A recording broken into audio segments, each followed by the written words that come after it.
Depois dessa aula, você não vai enxergar o mundo espiritual do mesmo jeito que te ensinaram. Depois dessa aula, você vai aprender o verdadeiro segredo do mundo espiritual. Segredos esse que muitas pessoas não contam. Segredos esse que muitas pessoas não sabem. Porque o que eu vou te mostrar aqui, você não vai aprender na escola teológica. O que eu vou te mostrar aqui é revelação do Espírito. O nome dessa aula é Os Mistérios e os Segredos do Mundo Espiritual. Aqui você vai aprender sobre como que funciona o mundo espiritual, você vai saber os segredos do ato profético e como ele funciona na prática. Muita gente está fazendo ato profético aí e não está funcionando, porque não está fazendo da maneira certa e nem sabe o segredo do mundo espiritual. Mas nessa aula aqui eu vou te ensinar todos os segredos do mundo espiritual e como o mundo espiritual ele funciona de verdade na prática. Então, você que está aqui, abre aí a sua Bíblia comigo no livro de Hebreus. Hebreus capítulo de número 11, versículo de número 3, que diz assim: pela fé entendemos que os mundos pela palavra de Deus foram criados, não só um, mas mundos, de maneira que aquilo que se vê não foi feito do que aparenta. Aquilo que se vê não foi feito do mundo natural, mas do mundo espiritual. Como Paulo diz aqui no livro de Hebreus, que existe dois mundos. Existe o mundo espiritual, que ele é invisível aos olhos naturais, e existe o mundo natural, que ele é visível do mundo natural. Mas tudo que foi feito não é aparente do que se vê. Tudo que foi feito não é aparente das coisas naturais. Tudo que foi feito vem do mundo espiritual, do mundo invisível, do mundo imaterial. Esse é o mundo espiritual. E eu quero que você saiba já aqui que tudo existe no mundo espiritual. Tudo existe no mundo espiritual e tudo foi materializado daquilo que já existia no mundo espiritual. Explica melhor isso aí, irmão Mateus. Tudo que existe é cópia, sombra, figura e modelo do espiritual. Abra sua Bíblia no livro de Hebreus. Hebreus capítulo de número 8.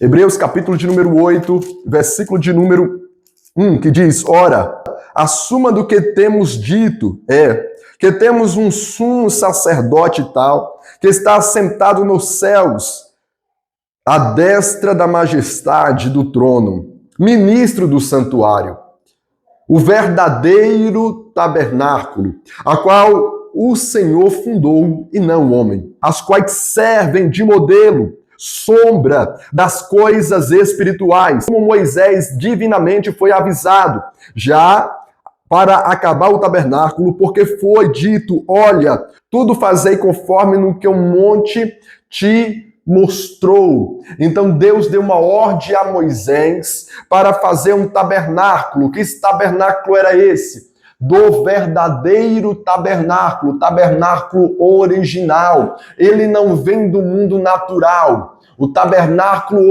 original, ele vem do mundo espiritual. Olha só o que diz aqui na palavra do Senhor. Olha só o que diz em Hebreus 8, 2. Ministro do santuário e do verdadeiro tabernáculo, a qual o homem não fundou, a qual o homem não fez o tabernáculo original. Quem foi que fez? Foi o Senhor e não o homem. Então quem fez o tabernáculo original, celestial, não foi Moisés, não foi os homens, mas o que Moisés fez, versículo de número 5, as quais serve de exemplo, sombra das coisas celestiais, como Moisés divinamente foi avisado. Estando já para acabar o tabernáculo foi dito: olha, faz tudo conforme o modelo que no monte se te mostrou. Então, Moisés, ele viu um tabernáculo celestial. E nesse tabernáculo celestial, Deus deu uma ordem para Moisés, para que Moisés fizesse conforme a cópia, a sombra, a figura, o modelo do que ele viu no céu, do tabernáculo celestial. E esse tabernáculo celestial Cristo, ele é o sumo sacerdote desse tabernáculo celestial. Quem é o sumo sacerdote? Cristo. Por isso que aqui, no capítulo de número 8, no versículo de número 1, diz: ora, a suma das coisas que eu tenho dito, que temos um sumo sacerdote. Quem é esse sumo sacerdote? É Cristo. O que está assentado nos céus, à destra do trono da majestade.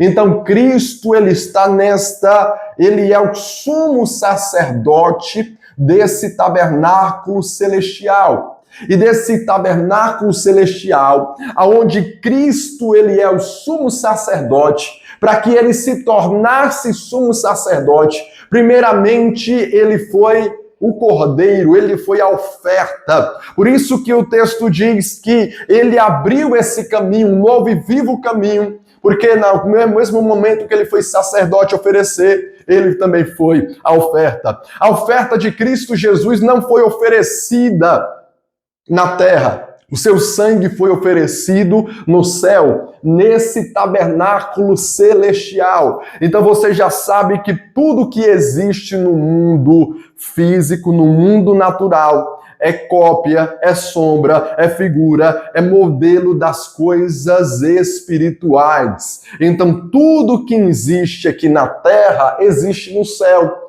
Tudo que existe aqui na terra, que foi criado por Deus, também existe no céu. Aleluia! Glória a Deus. Essa é a doutrina da existência de todas as coisas. Essa é a doutrina da existência de todas as coisas. Então, tudo foi criado com base no mundo espiritual. Deus só trouxe um modelo para que os homens pudessem fazer conforme o modelo daquilo que existe no céu. Mas, como eu já disse, toda verdade ela é paralela.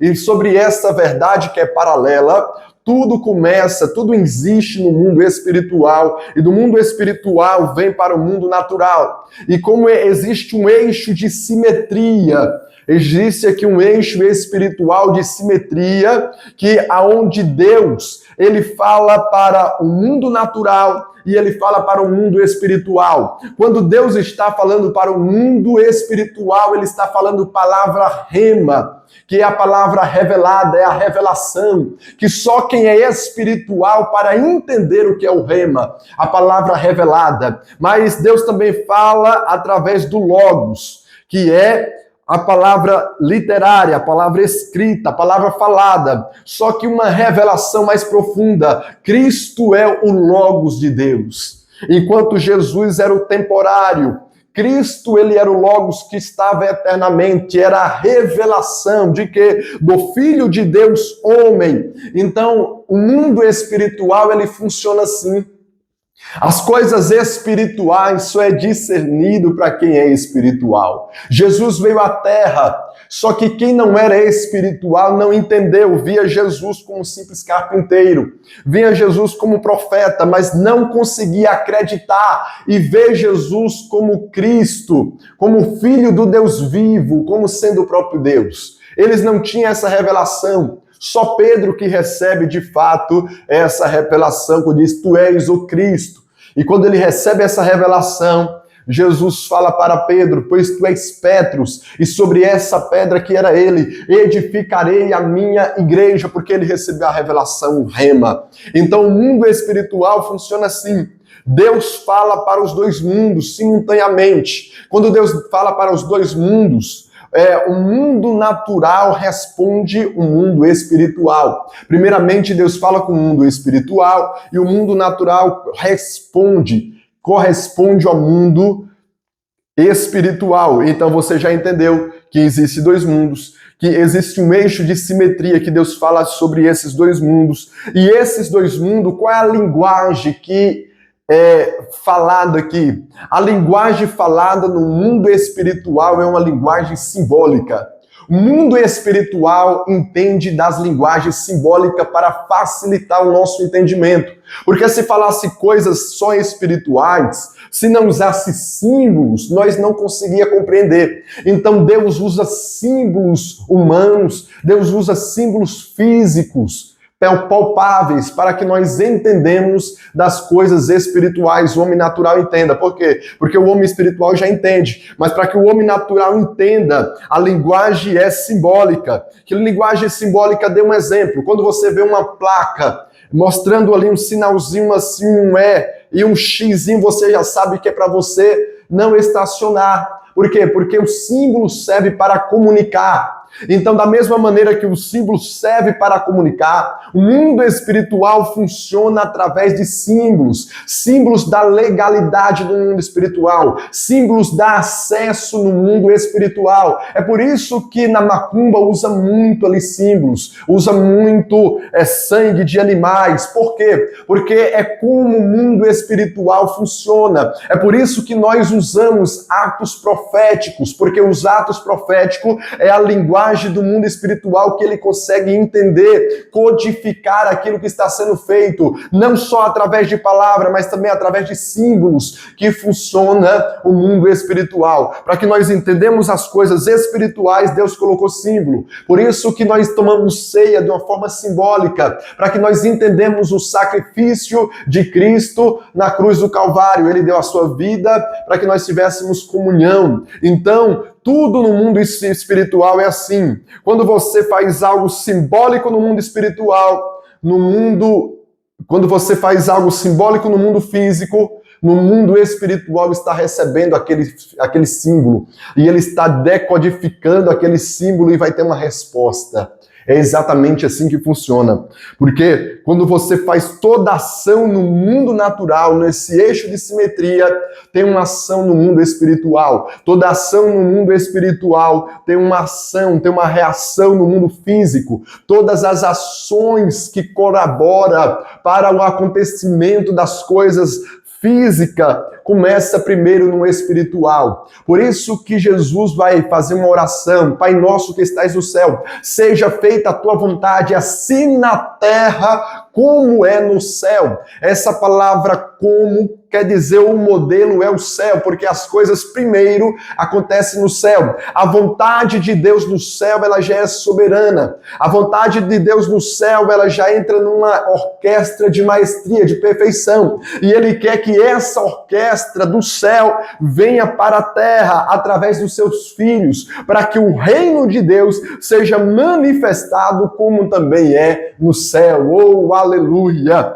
Glória a Deus! Então você já entendeu que existe o eixo de simetria, onde Deus fala para os dois mundos, e quando Deus fala para o mundo espiritual é rema, mas quando ele fala para o mundo físico é logos, e quando Deus ele junta essas duas coisas, forma uma revelação daquilo que ele quer transmitir através dos seus filhos, que está aqui. O profeta ele fica dividido nesses dois mundos. O homem de Deus ele recebe o rema, mas ele precisa transmitir esse rema através do logos para que as pessoas entendam e compreendam aquilo que está sendo dito. O mundo espiritual e o mundo natural. Primeira coisa, você tem que entender também que nós temos dois corpos. Nós temos o corpo natural, mas também nós temos o corpo espiritual. Nós que temos o corpo natural, mas também nós temos o corpo espiritual.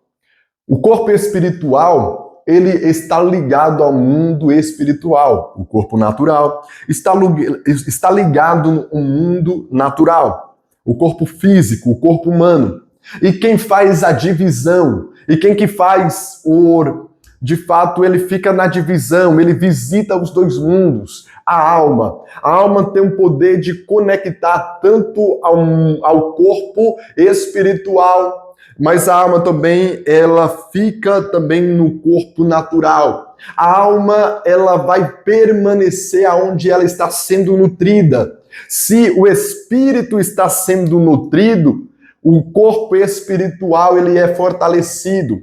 Se a alma está sendo nutrido pelo corpo natural, ela vai permanecer aqui no corpo natural. A alma, ela é um divisor, ela fica aonde ela está sendo nutrida. Se você nutre teu espírito, a tua alma, ela vai pender para as coisas espirituais. Se você nutre o teu corpo natural, ela vai sair daqui, aí ela vai ficar aqui. Ela não vai ter desejo das coisas espirituais. Se você não tem desejo das coisas espirituais, é porque a tua alma está cheio das coisas naturais, está cheio das coisas do mundo. E isso precisa ser tirado de você, isso precisa ser arrancado de você. Mas vamos falar mais sobre o corpo espiritual. Abra sua Bíblia em 1 Coríntios, capítulo de número 15, versículo de número 44, que diz assim: semeia-se o corpo natural e ressuscitará o corpo espiritual. Ao corpo natural e há também um corpo espiritual. Então, existem dois corpos, como eu acabei de falar. E existe o corpo natural e existe o corpo espiritual. Abra sua Bíblia comigo em Efésios, capítulo de número 1, versículo de número 3, que diz assim: bendito Deus Pai do nosso Senhor Jesus Cristo, que nos abençoou com todas as bênçãos espirituais nos lugares celestiais em Cristo. Então quer dizer que nós fomos abençoados com todas a sorte de bênção. Aonde? No lugar celestial. E essas bênçãos já estão reservadas em Cristo Jesus para nós. No mundo espiritual, você já tem um banco no mundo espiritual. E esse banco que você tem no mundo espiritual está lá as tuas bênçãos. E esse banco que você tem no mundo espiritual é recorrente do quanto você está disposto a sofrer aqui na terra para ganhar almas para o seu Jesus, para fazer a sua vontade.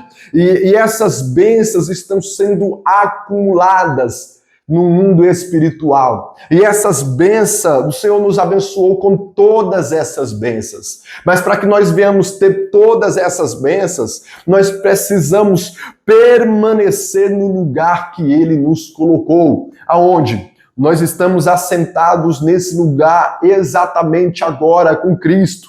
Só que, quando nós estamos assentados com Ele agora, abra sua Bíblia aí agora no livro de Efésios, capítulo de número 2, versículo de número 6. Efésios 2, 6, que diz assim, olha só: e nos ressuscitou juntamente com Ele, e nos fez assentar em lugares celestiais, em Cristo Jesus. Então, a Bíblia diz que nós fomos ressuscitados com Cristo, e nos fez assentar no trono de glória juntamente com Ele. E nós estamos já nesta dimensão espiritual. O teu homem interior, o teu homem espiritual já está assentado lá. A raiva do inimigo é querer te tirar do lugar onde Deus te colocou, no mundo espiritual. Satanás quis um trono e ele não tinha esse trono. Ele não obteve esse trono. Mas Cristo Jesus nos fez assentar juntamente com Ele no trono de glória. É por isso que Satanás tem muita raiva de você. É por isso que Satanás tem muita raiva da tua casa. Porque Deus te fez assentar no trono que Ele desejou. É por isso que as lutas vêm, a batalha vem, para que você saia dessa posição que você já é em Cristo Jesus. Satanás quer te tirar daqui dos lugares celestiais, para que você não receba essas bênçãos espirituais, mas eu profetizo em nome de Cristo Jesus, ninguém vai te tirar do lugar aonde Deus já te colocou. Ninguém vai te tirar, porque quem te colocou foi Ele, e Ele te fez assentar em glória no trono espiritual. Então o homem espiritual já está vivendo isso, mas o homem carnal não, o homem natural não, ele não enxerga isso. Por quê? Porque a alma não deixa. A alma está sendo nutrida aqui, e a alma ela sente, você vai ver que a alma ela sente vontade, sensações. Olha só, Gálatas capítulo de número 5, versículo de número 17. Abre aí a sua Bíblia no livro de Gálatas, capítulo de número 5, versículo de número 17, que diz assim, eu vou ler do 16, vou ler 16. Digo, porém, andai em espírito no homem espiritual. Por quê? Para que não cumpris os desejos da carne, para que não desejo humano, natural. Porque a carne, ela luta contra o espírito, e esta se opõe uma à outra, para que não façais o que quereis. Mas vós sois guiados pelo espírito, e não estáis mais debaixo da lei. A carne, ela milita contra o espírito.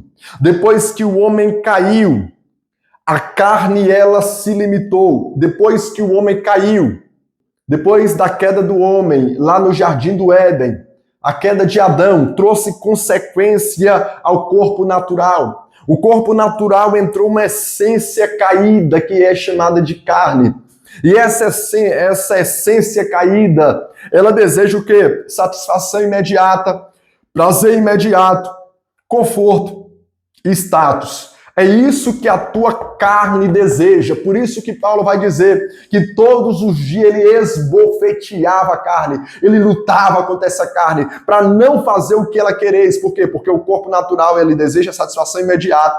Ele deseja prazer, ele deseja conforto, ele deseja status. É isso que o corpo natural, a carne deseja. E a alma quando ela é nutrida disso, ela se enche disso daqui. E quando a alma se enche disso daqui, ela não vai desejar isso. Por quê? Porque a alma se encheu disso tudo aqui que o corpo está pedindo. O corpo está pedindo prazer imediato. O corpo está pedindo status, o corpo está pedindo tudo isso aqui, faz com que a alma permaneça e se alimente de tudo aqui que o corpo está sendo pedido devido à carne. A carne está necessitando. E quando nós só vivemos no natural e não se alimentamos no nosso espiritual, acontece a morte espiritual. As pessoas estão dentro da igreja, mas estão mortas espiritualmente. Por quê? Porque estão mais nutrindo a carne do que o espírito. A carne está sendo nutrida, bombardeado por prazeres imediatos, por pecado, por conforto, por status. E a vida de oração tem ficado de lado, a vida de jejum tem ficado de lado,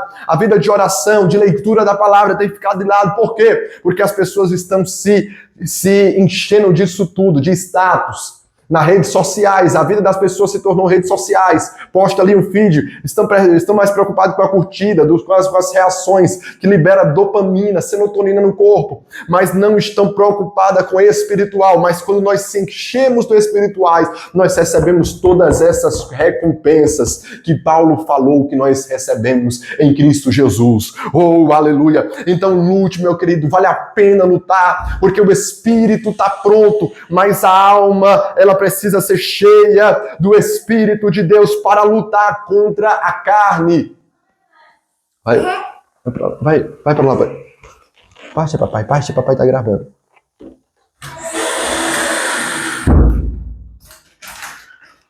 Uau! Extraordinário, né? Então você precisa se encher do Espírito. Porque quando você se enche do Espírito, a carne ela é mortificada. No momento que eu me encho do Espírito, eu estou desnutrindo a carne. No momento que eu encho do Espírito, a carne ela fica desnutrida. Mas se eu me encho da carne, o Espírito fica desnutrido. E tem muita gente que está desnutrindo o Espírito. O Espírito já está quase morto, não ora mais, não busca mais, não sente mais a presença de Deus. Por quê? Porque as coisas da carne estão sendo mais prazerosas do que a do Espírito.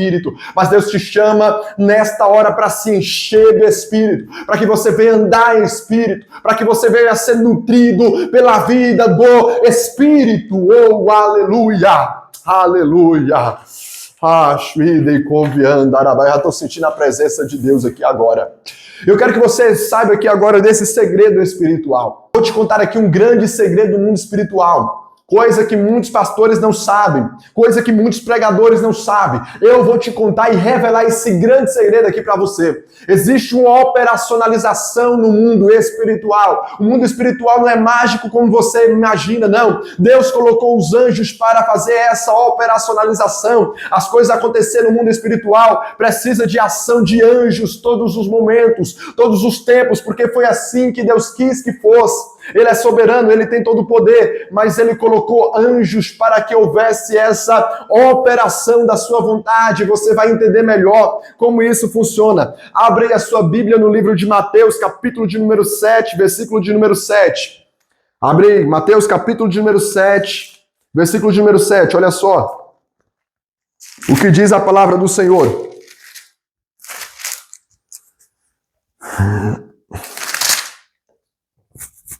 Pedi e dá-se-vos. Olha só, Mateus capítulo de número 7, versículo de número 7 diz: Pedi e dá-se-vos-á. Buscai e encontrareis, bateis e abrireis. Porque o que pede, recebe, e o que busca, encontra. E qual se batendo na porta, abrirá-se. Olha só que texto poderoso. O texto aqui em Mateus diz: o que pede, recebe. O que busca, acha. E o que bate na porta, essa porta se abre. Muitos crentes não vivem, eles fazem muitas campanhas. E quando a campanha acaba, para de orar. Por que não recebe? Pedi, e dá-se-vos dá. Porque desiste de orar, desiste de pedir, desiste de acreditar. O crente, ele ora até Deus dar uma resposta. Vou repetir. O crente ora até Deus dar uma resposta. A resposta de Deus pode ser sim. A resposta de Deus pode ser espera e a resposta de Deus pode ser não. Essas são as 3 respostas de Deus. Mas o texto diz: aquele que pede, recebe. Você vai receber uma palavra de Deus. Por mais que você está pedindo há muito tempo, você está dizendo: Senhor, eu estou precisando de uma resposta, eu não estou obtendo a resposta. Espera no Senhor, porque o texto diz: aquele que pede, se você esperar no Senhor, se você pedir isso incessantemente ao Senhor, ele vai te dar a resposta que você tanto busca. Mas vamos lá, operacionalização do mundo espiritual. Como que o mundo espiritual funciona? Vou te ensinar aqui na prática como o mundo espiritual funciona. Ninguém nunca te ensinou isso, você nunca viu falar isso na sua vida. Abre aí comigo em Apocalipse, capítulo de número 5, versículo de número 7. Apocalipse, capítulo de número 5, versículo de número 7.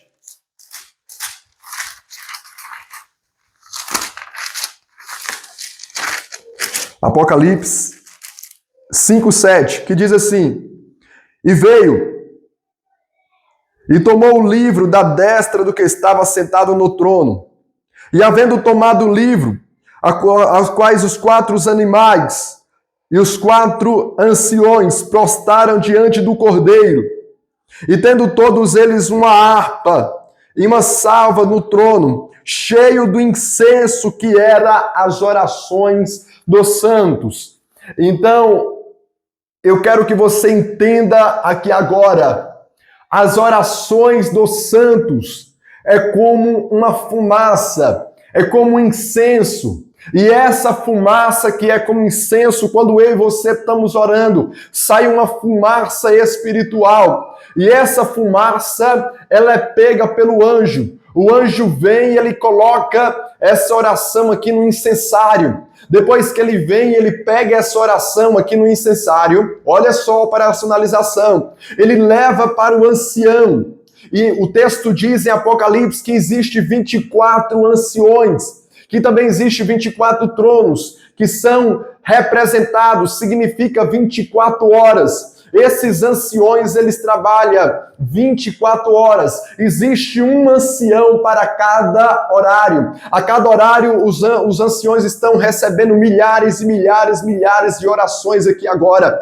E cada hora, um ancião vem com essas milhares e milhares de oração, leva até o altar de ouro. E aqui no altar de ouro, ele pega e derrama essas orações, que se mistura com fogo, vira fumaça, sobe até as narinas de Deus, e quando sobe até as narinas de Deus, ela desce em forma de Shekinah. Shekinah é a glória de Deus. Shekinah é a presença de Deus. O anjo pega essa glória, o anjo pega essa presença da glória de Deus e sai levando a primeira batalha que tem aqui, ó, nas regiões celestiais. E depois que a resposta de Deus desce, através da unção, chega a bênção, chega o propósito que você estava pedindo, a provisão que você estava pedindo. Então, meu querido, por isso que é necessário orar. Porque enquanto você ora, mais glória de Deus está mandando. Enquanto você busca na adoração, mais Shekinah está descendo. Porque a Shekinah de Deus, a glória de Deus,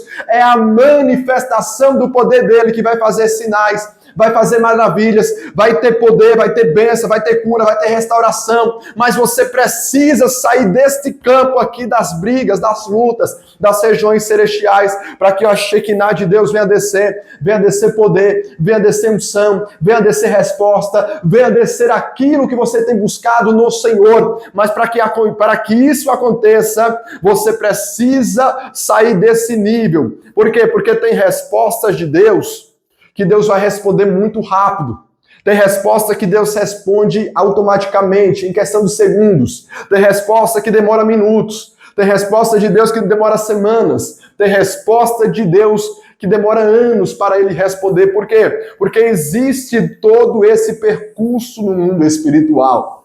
Existe toda essas demandas no mundo espiritual. Como existe essas demandas espiritual, Deus vai analisar cada demanda. E quando Deus ele analisa, ele vê a urgência. Quando Deus ele analisa essa demanda, ele vai colocar lá se é urgente para realizar, se pode esperar. Mas o que o crente não pode fazer nesse momento é parar de orar. Porque no momento que eu paro de orar, as coisas travam e não passam daqui das regiões celestiais. E tem muitas crentes que nem chegam no trono de Deus. Tem oração que nem chega aqui no trono de Deus. Tem oração que nem passa do teto das regiões celestiais. Tem oração que nem sobe. Tem oração que Deus não está nem ouvindo. Tem oração que não vira nem incenso. Porque para virar isso tudo é só quando Deus acolhe. O anjo vai lá e recebe. E a resposta de Deus vai vir. A resposta de Deus, milagre, a bênção, a unção, o revestimento, o batismo, o fogo do Espírito. Tudo que Deus traz vai ser respondido. Mas você quero te entender que existe toda essa operacionalização. Todas essas operacionalização. Então, em cada hora, você pode orar em hora. Porque cada hora que você está orando, você vai entrando em outras demandas. Por isso que Jesus falou que não é orar muito, mas é orar com sabedoria. É orar entendendo do que está acontecendo no mundo espiritual. Existe uma hora que as orações são mais respondidas do que o noturno. Na madrugada, a oração, a demanda é menos e você sente mais a presença de Deus mais na madrugada. Por quê? Porque a demanda é menos na madrugada. Na madrugada é um horário onde você... Deus, ele tem vezes que o próprio Espírito Santo faz todo esse trabalho. Tem vezes que o Espírito Santo, ele te toca e o anjo vem logo e ele já responde na madrugada. Por isso a importância da oração na madrugada. Por quê? Porque na madrugada, muitas das vezes, você não pega tanta fila como você ia estar pegando. Madrugada é um horário prioritário para quem só tem intimidade com Deus. Madrugada é horário de prioridade. Então o crente comum, ele não ora de madrugada porque ele está com muito sono. Só o crente espiritual consegue vencer o sono e passar a madrugada orando. E esses aqui vão ser respondidos mais rápidos. Esses aqui verão muitos mais milagres e sinais da parte de Deus nas suas vidas. Eita glória! É maravilhoso demais estudar, né? Agora, vamos falar aqui de um tema que é atos proféticos. Você vai saber na prática como é que funcionam os atos proféticos e a sua importância. O mundo espiritual você já sabe que é interligado. As coisas acontecem no mundo espiritual, se transformam em realidade no mundo natural. Mas tudo primeiramente acontece no mundo espiritual. Você já sabe disso. E o que é que acontece? Existem vários atos proféticos no mundo espiritual. Vários atos proféticos existem no mundo espiritual. Mas eu quero te dizer aqui uma coisa, que atos proféticos não é feito de qualquer maneira. Tem gente que, eu vou pesquisar aqui, inventa coisa. Não. Atos proféticos só é pela inspiração do Espírito Santo. Só se o Espírito Santo mandar fazer em ocasiões específicas. Não é qualquer pessoa que vai chegar, eu estou fazendo aqui um ato profético. Não. Só um direcionamento verdadeiro do Espírito Santo que vai surgir efeito através do ato profético. Me dê exemplos na Bíblia de ato profético. Olha só, abre a sua Bíblia em 2 Reis, capítulo de número 2, versículos de número 19 a 20. Que diz assim a palavra do Senhor. E ele diz: trazei-me um prato novo e põe nele sal. E eles lhe trouxeram. Então saiu dele um manancial de águas. E deitou o sal nele, e disse assim: assim diz o Senhor, sararei as águas, e não haverá mais nela morte, e nem esterilidade. Olha só, o profeta Eliseu lançou sal sobre as águas amargas, e as águas, depois desse ato profético, o profeta Eliseu decretou, ele pegou o sal, a matéria, e jogou lá. E ele falou aqui, ó, aquilo que era salgado vai se tornar doce. Aquilo que estava morto, essas águas eram amargas, se tornou água potável para beber. Por quê? O segredo foi o sal? Não. O segredo foi a inspiração que ele recebeu do Espírito para fazer isso. Pegou algo natural, sal, para curar as águas. Entenda que no mundo espiritual, o sal ali representaria algo purificador.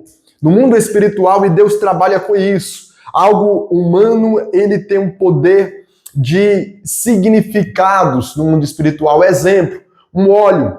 Quando você pega um óleo ungido, representa o quê? Proteção da parte de Deus. Quando você derrama o óleo na sua mão e passa sobre a tua casa, o óleo também pode representar também cura. Quando você ora e com os olhos ungidos na mão, você toca em alguém, alguém é curado. Então, no mundo espiritual tem essas funções. Naamã, ele mergulha 7 vezes no Rio Jordão. Por que 7 vezes? Porque era algo profético. E ali cabia a obediência dele para que o milagre fosse gerado. Muitos milagres não é gerado porque as pessoas olham para o natural e não enxergam solução, não enxergam saída, não enxergam como, e não acontece. Por quê? Porque o mundo espiritual, ele libera um movimento. Quando você faz um ato profético no mundo espiritual, ele libera, quando você faz um ato profético no mundo espiritual com fé, com obediência, ele libera um movimento aqui no mundo espiritual. O mundo espiritual começa a entrar no eixo. E aí, quando há um movimento no mundo espiritual aqui, ele vai vir para a terra, vai ter uma reação visível no mundo natural, que pode ser sinais e poder de Deus. Então, quando há uma movimentação no mundo espiritual, o mundo natural vai reagir com sinais, poder e maravilha. É isso que acontece, mas que tudo isso acontecer, sinais, poder, maravilha, precisa primeiramente ter fé e obediência, que vai gerar um milagre. Ah, irmã, eu tenho fé. Será que tem mesmo? Porque se não tiver fé, não adianta fazer ato profético. Se não tiver fé, não adianta orar. E a fé não é só o que eu falo. Não. Muita gente está falando, mas não acredita da alma, do coração. Precisa todos os atos proféticos que você for fazer. Você não é um sentimento que vai receber ainda. Você precisa ter um sentimento que já recebeu. Já recebi, já tomei posse. Pelos olhos da fé eu já posso contemplar na minha frente. A minha filha não vai ser curada, ela já é curada, exemplo. Então, é você não olhar o mundo natural, mas você conseguir trazer do espiritual aquilo que já foi movimentado no espiritual. Por quê? Porque a tua cura está aqui no mundo espiritual. A tua libertação está aqui no mundo espiritual. Aquilo que você tem pedido a Deus está aqui no mundo espiritual. E quando você pede crendo, você vai receber. Quando você pede crendo que já recebeu, você vai ver milagre na tua casa, na tua família. Você vai ver as coisas acontecendo sobre a tua vida, mas você tem que ter uma fé viva, uma fé com obediência que vai gerar milagre. Ah, irmão, não tenho fé, pois não faça. Peça a Deus fé. O que falta em muita gente é pedir a Deus fé. Seja sincero com o Senhor. Você fala, Senhor, acrescente minha fé, me dê o dom da fé para que ele venha a ser desenvolvido e amadurecido, porque sem fé é impossível agradar a Deus. Mas na próxima aula eu vou te ensinar na prática a fazer um ato profético. Se você gostou dessa aula, comenta ato profético, comenta o que você achou dessa aula. Eu te espero na próxima aula. Amém? Fica com Deus.